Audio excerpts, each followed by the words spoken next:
Good day, everybody, and welcome to another edition of the Military and Foreign Affairs Network. I am your host, the voice of reason. Today, we are continuing our ongoing coverage of the Eritrean invasion of Tigray, along with the civil war that is taking place inside the former state of Ethiopia.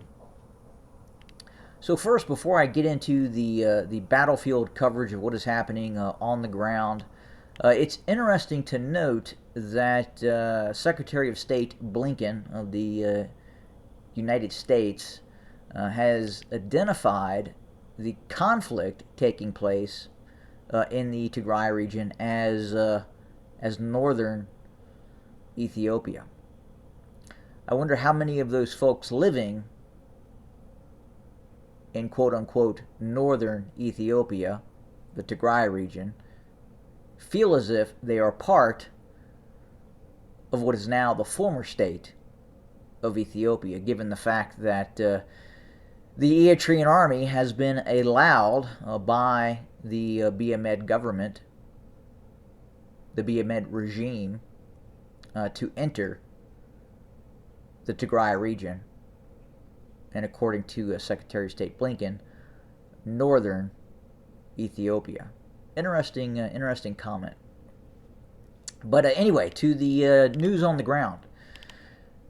Some fairly significant developments are underway. As we had reported just a few days ago, things had looked like initially that the Eritrean army was taking control of an area running from basically Shiaro down to Shire and then all the way east towards Adigrat. In fact, we had received some reports that the Eritrean army, Abiy loyalist forces, were attempting to move towards Mekelle from the Afar region. Now, as it sits today, it would appear that after a number of counterattacks, the Tigrayan Defense Forces are in full control of Adigrat and all areas leading up to Zalambasa. It's reported that there had been a number of engagements along the B-20 highway, and Eritrean forces have since pulled back towards Zalambasa, or the Eritrean border. Furthermore, it would appear as well that well over 1,000 Eritrean army forces are now surrounded within the vicinity of Adwa. It is also apparent that the Tigrayan Defense Forces have cut off the B-30 highway in a number of areas in between Shire and Axum.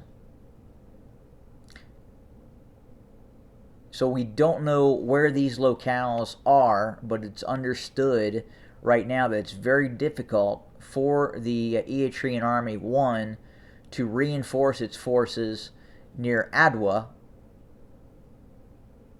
but also very difficult at this point for the Eritrean army to move from Shire to any of these towns along the B-30 highway. Now, we reported on that large-scale ambush that took place near Adwa, in which over 40 vehicles were destroyed and an unknown number of Eritrean army forces killed, wounded, or taken prisoner. But again, right now the situation is becoming much more fluid in terms of who controls what.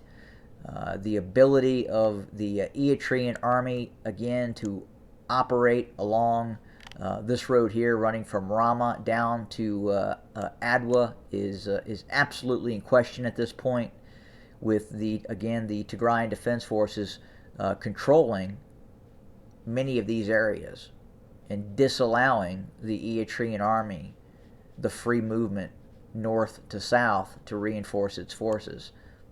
And again, the same situation as we just reported along the B-30, running again from basically Adwa all the way to Shire, with these Eritrean forces now being surrounded in some areas of Adwa, with the Tigrayan Defense Forces actually controlling areas inside of Adwa itself. So a very, very interesting scenario playing out right now. Kind of what we had suspected would take place in regards to, we had talked about the ability of the Eritrean army, its capability to target a certain area with the support of the B Loyalist Air Force, its drone capability. And they have been able to do that to some extent when they focus on one target, but maintaining control of that area, of once they take it and move on to another a destination or a targeted town or city, they are having significant problems maintaining control of areas that they cannot reinforce with additional forces. So again, it looks like, at least on the surface, the Eritrean army is starting to progressively lose control of the situation in the northern Tigray region. Again, running from Shire, Axum, Adwa to Adigrat. Right now, I don't believe Adigrat's in question. It sounds like the Tigrayan Defense Forces are now in full control of Adigrat and the vital road junctions running from the A2 to the B20 to the A2 further south. And again, further to the north near Zalambasa, there are reports that the Tigrayan Defense Forces still are in control of areas all the way up to the Eritrean border. And as we had talked about prior, yeah, the Eritrean army moves in along these major road routes.